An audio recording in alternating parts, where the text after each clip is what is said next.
Hey, everybody, welcome back. So this is part two of week one's video. In the last video, I did some quick introductions to the course and a little bit about me and how to get in touch with me. And then we talked about the first discussion forum as well as the course syllabus. So that brings us up to speed. So I want to take this time now to go over the course schedule, which I have pulled up for us here as well, and make sure that you understand how to read this and how to figure out what is due when. Okay, so the way that this is set up, and I'm just going to zoom in one more time so you can see it a little bit more clearly. So we have our week of the course, and in the first column here, it talks about the topics and usually the essential questions that we'll have for that week, and then the assignments that are due by Thursday of that week by midnight, and then the assignments due the following Monday by noon. So it's expected that you're going to do the content by Thursday of that week. So again, it's up to you when you do this, and it is okay to work ahead, but you have to be sure to turn in these assignments by their due date. Okay, so for example, for this first week of August 17th through the 24th, you're watching the videos, right? We had part one, this is part two. You're going to go through all the course documents, including the syllabus and the course schedule and the Moodle. And then you're going to read this short article by Education Week. Click on it. It should be free for access, or you can sign up for free access as well. Get out of that ad. There is a short video here to watch, and then this article about culturally responsive teaching and how it relates to culturally sustaining pedagogy and culturally relevant pedagogy. So please take the time to read, understand this. This is going to become one of our main focuses of the course. I'm trying to give you an easy way to begin to understand these ideas with this Education Weekly article. If you haven't been to this website before or this magazine, it's great. It's really accessible, has a lot of great resources and also jobs, advertisements in case you want to come back here. Might be good just to sign up for the weekly update, etc. Okay, so explore that. And then I want you to also review the assignment, which is the critical autoethnographic narrative. I've included some student examples, but if you watched video one, you'll remember me saying that my assignments continue to change semester to semester. And that is because I learn every semester from my students about what worked or what I want to change or new things I want to implement. So the examples never completely match the current assignment. So just make sure that you remember that as you're reviewing those. Okay, then by Monday, you're also going to do your first post to the discussion forum by Thursday by midnight, and then you have to respond. And remember, for the first forum, you have to respond to 3 classmates. Typically, it's just one by Monday at noon. You're also going to sign up for the book study here, choose your book. You're going to sign up for your 2 weeks where you'll provide a reading video, so sign up there. And then you're going to sign up for your office chat days and times, 3 of those on that next page. So kind of a lot of organizing things this first week. I want you to get oriented to the class and also just think about upcoming assignments and responsibilities. In the future, you will proceed in a similar way. You'll look at the week. What are we working on? What do I need to read or watch or listen to? And then a discussion forum each week, and then some other assignments as determined. So then beginning week 3, we'll have a student reading video, discussion forum again. Week 4, moving into introducing the culminating project. You can see those are always in green. Week 5, talking about funds of knowledge, discussion forum. Week 6, you have to decide on your option for the culminating project using the sign up form. So we'll start getting you thinking about that. Remember, that's due at the end of the semester. Week 7, you'll have your second office chat with me. Week 8, notice that there is a choice in reading. So look at both of those before you choose. And your critical autoethnographic narrative is due that Monday. Week 9, you have your discussion forum. Oops, undo that. Week 10 is fall break, and your book study videos will be due by that following Monday.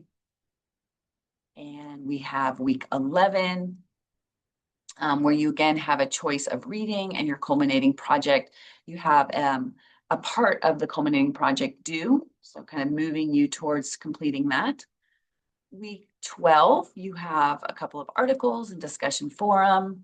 Week 13, you're going to submit a draft of the culminating project. Week 14, you have a choice of reading. You'll have your third office chat with me.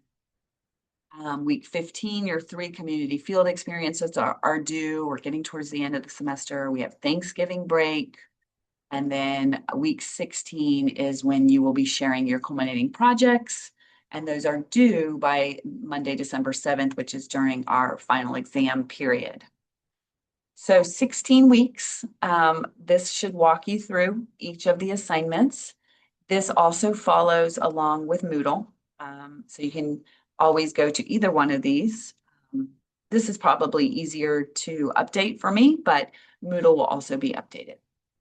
Okay, so that was what I wanted to share about the course schedule. I've already talked about the assignments for this week, so I'll skip over that. And now we're going to move into just a little bit of content for today, getting you started with our first topic, which is about culture. This class has to do with culture, it has to do with newcomers, it has to do with education, kind of those intersections. And as we said with the quote from the very beginning of the course, people and language go together, and people carry their culture with them. So this is really central to who we are as people, as teachers, as educators, and who it is that we're going to be teaching our learners and what they bring to the classroom. So I want us to answer, what is culture?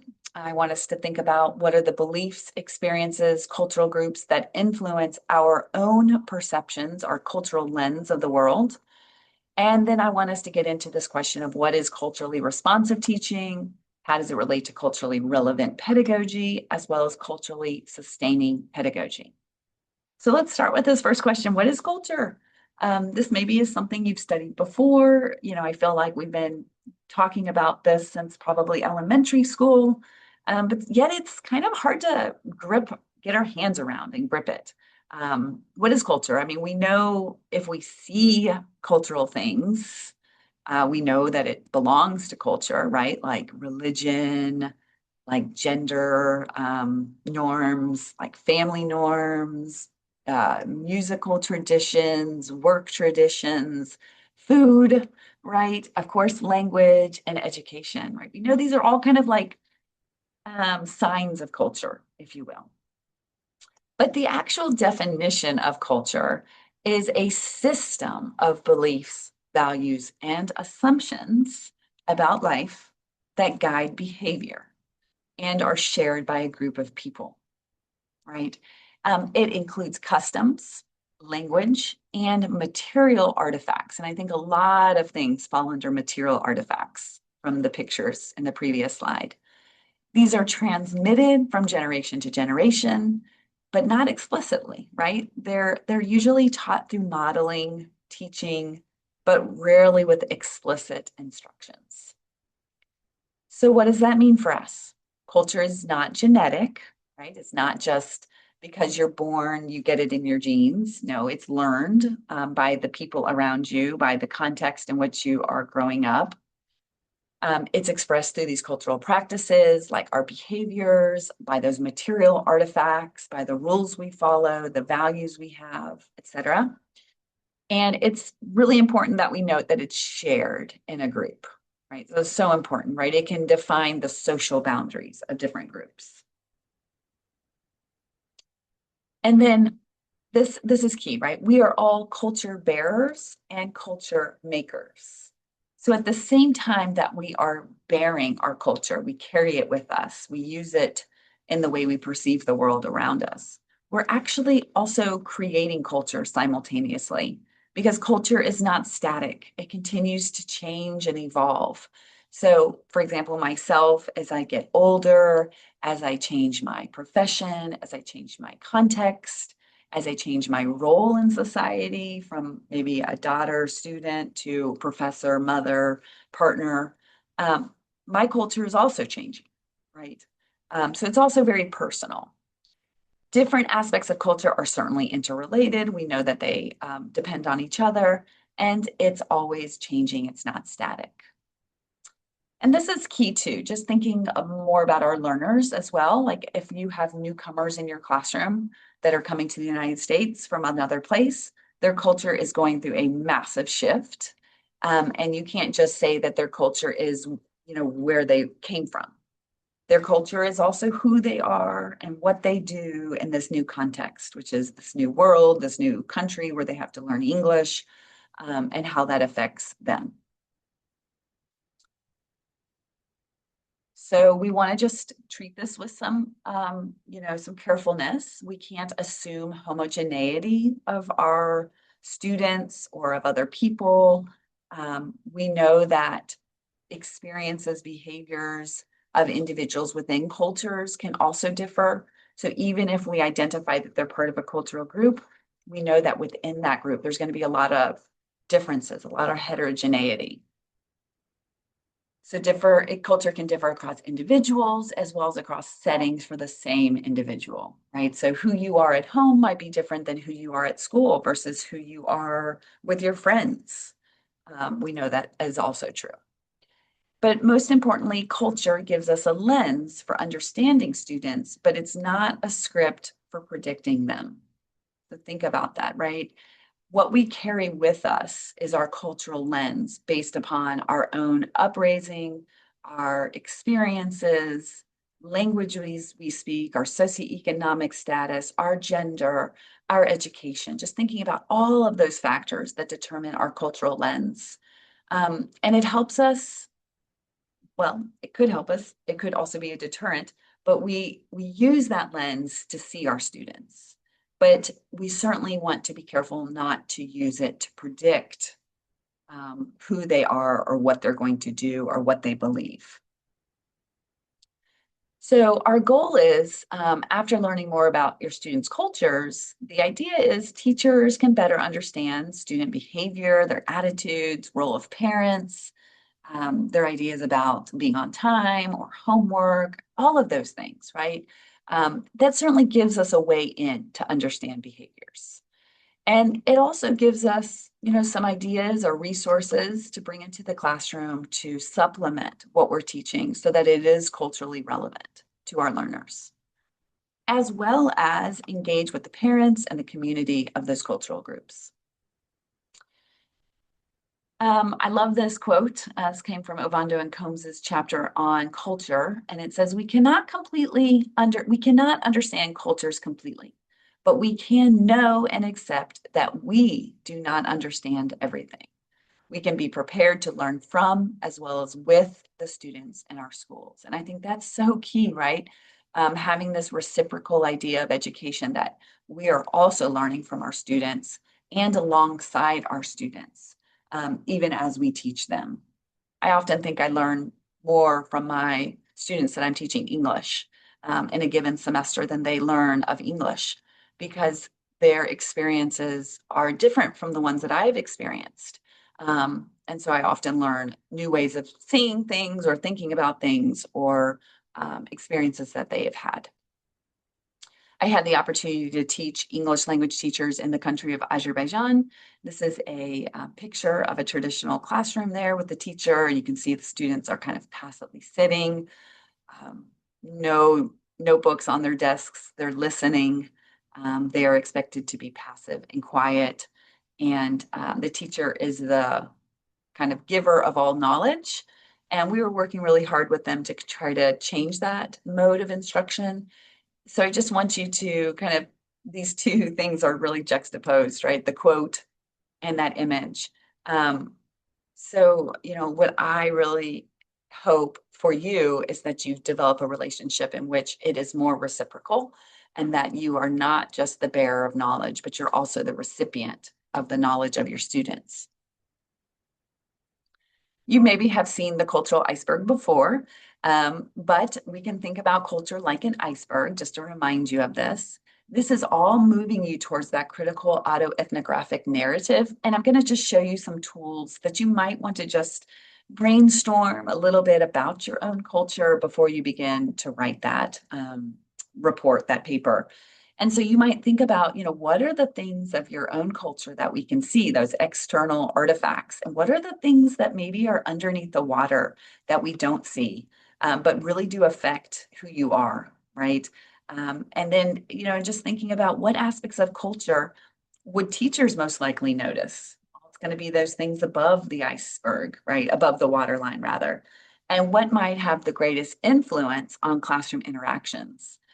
And so I just want you to think about that question. So things that we can see of a cultural iceberg, you might think about like people's food or their dress, their festivals, um, their dance, their arts and crafts, all those artifacts, those are things we can see. But underneath the water, think about all the important factors that affect our learners and affect you as a teacher or as an educator.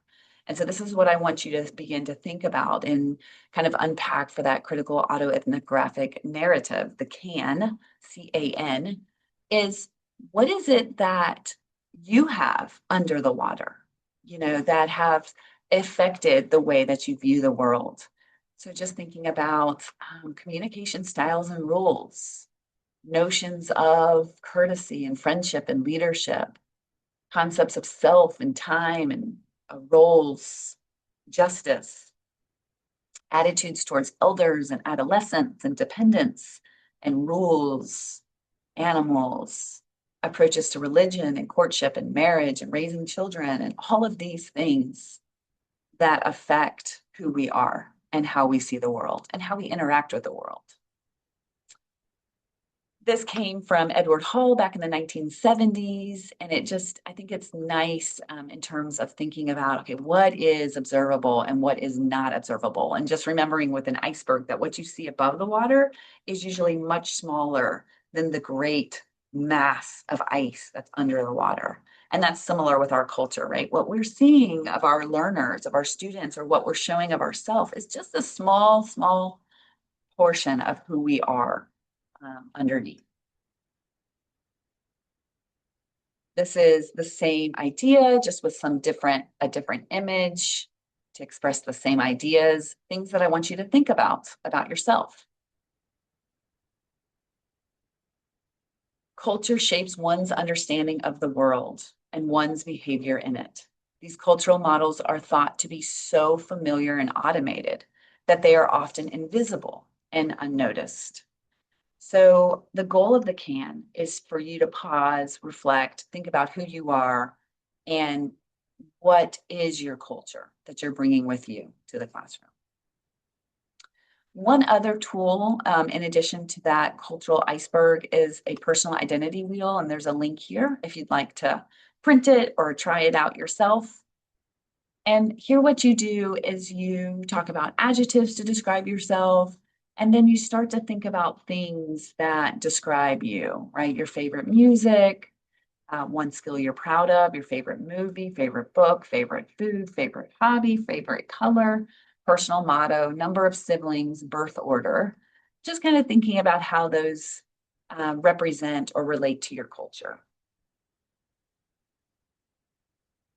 You can do the same thing with the social groups that you belong to. What social groups do you see yourself pertaining to, whether it's religious groups, hobby groups, affiliation groups, education groups, etc., and how they impact your behaviors and practices. And this brings us to that critical autoethnographic narrative, or CAN. So there's the assignment for you here, along with some examples, as I mentioned earlier. And just things I want you to think about are where and how you grew up, languages you speak or have encountered, your family and family traditions, your school experiences, communities you belong to, religious and spiritual experiences you have had, your socioeconomic experiences, your race, your ethnicity, your gender, places you have lived or traveled and how they have affected you, professional experiences, experiences of belonging or exclusion, and people who have influenced you. Because all of those really do have witness in who you are today. So teachers bring culture into the classroom too, not just our learners. And what happens when a teacher's cultural expectations differ from those of their students? And just consider some of these examples. We may have assumptions about participation. For example, good students speak up, right? Raise their hand, they're active in class. We may have assumptions about respect. Students should make eye contact. How about independence? Students should do their own work. Parents should attend school events. These are all assumptions that teachers typically have. Students should ask when they need help. Being late means you don't care or you're lazy. The teacher should be in control, the knower, the bearer of all knowledge. And the English should be used only during English class.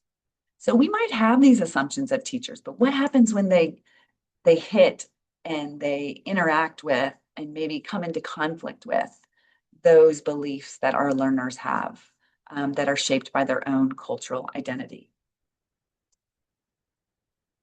So we're moving from cultural awareness, right? Understanding culture isn't the end goal, that building an awareness of myself, right? Thinking about what shapes my cultural lens, taking some time to do reflection, deep reflection. Then bringing this curiosity about students, what is their culture, their true culture, not just what we see on top, but what truly is shaping who they are, their knowledge, their experiences, their languages, their identities, the communities that they're bringing to the classroom. And then thinking about those assumptions, right? Whose norms am I treating as normal? And what am I going to do if I come into contact with students whose cultural beliefs are different than my own?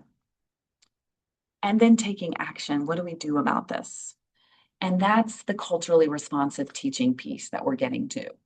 How should what I know about my students influence, change, determine the way I teach?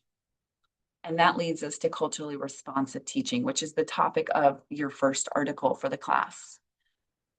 What is culturally responsive teaching? And we're also moving into this culturally responsive pedagogy. So first, terminology and how they relate. There's three main terms that kind of talk about the same ideas. Okay, so let me just explain. Culturally relevant pedagogy was kind of the first. Gloria Ladson-Billings, back in the 1990s, brought out this theory, if you will, and she was talking about how can students achieve academically while maintaining their cultural competence and developing critical consciousness. So she was big into, we want our students to be successful, but we also don't want them to lose. We don't want subtractive schooling. We want additive schooling where they're adding on to what they have from home. Then Geneva Gay kind of took up those ideas of Ladson-Billings and came up with the term culturally responsive teaching. So not just relevant, but responsive, meaning how can we actually use what students bring into the classroom to make our teaching more effective? So moving from recognizing it, noticing it, to actually using it, okay?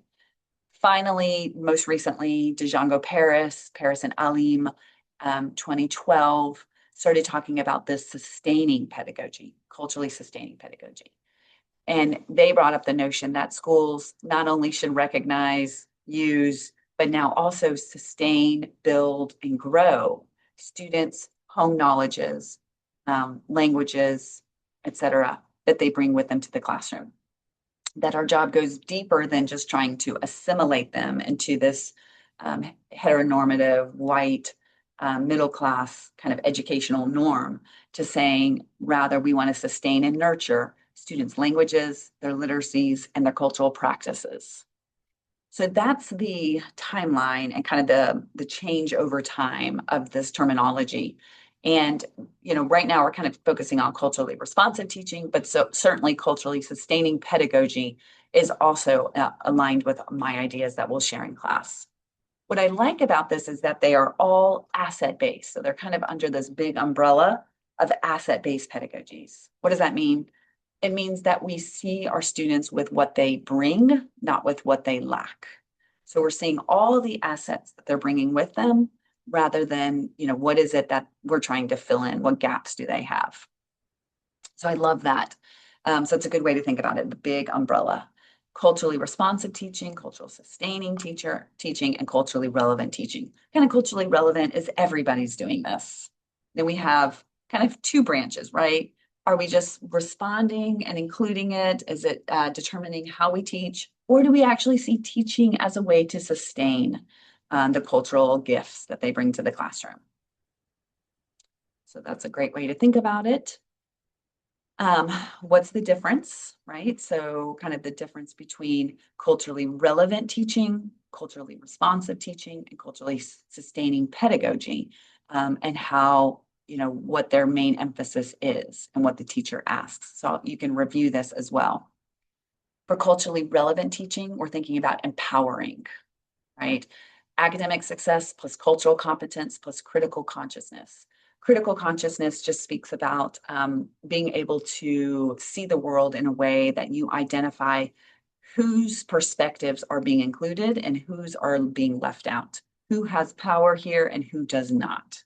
It's that critical consciousness, being able to use critical thinking and not just accept things as fact. So culture is integral to academic success and critical consciousness. And the teacher asks themselves, are students succeeding while developing cultural competence and critical consciousness? So kind of succeeding in the traditional sense, but also developing this cultural competence and critical consciousness. Now, culturally responsive teaching, you're thinking about connecting rather than empowering, connecting. You're using students' cultural knowledge and experiences to improve teaching and learning. You see culture as a resource for instruction. And you're asking yourself as the teacher, how can what students bring to the classroom inform how, what I teach? Culturally sustaining pedagogy, you're thinking preserve and grow, develop. So your main emphasis is sustaining and growing students' cultural and linguistic practices, even their home languages. Culture is something schools should actively maintain and nurture. That's the key, nurture. And the teacher asks themselves, does schooling help students maintain and develop their linguistic and cultural practices? Right? Does schooling help students maintain and develop? All right, so just a few questions that I want you to start thinking about. We'll continue to dig into this over the course of the semester. It's just a little introduction.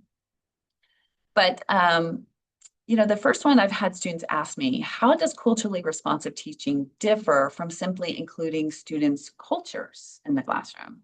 Right, so think about that. What does it mean to view students' cultures, languages, and experiences as assets, not deficits for learning? What might culturally responsive teaching look like in practice with multilingual learners?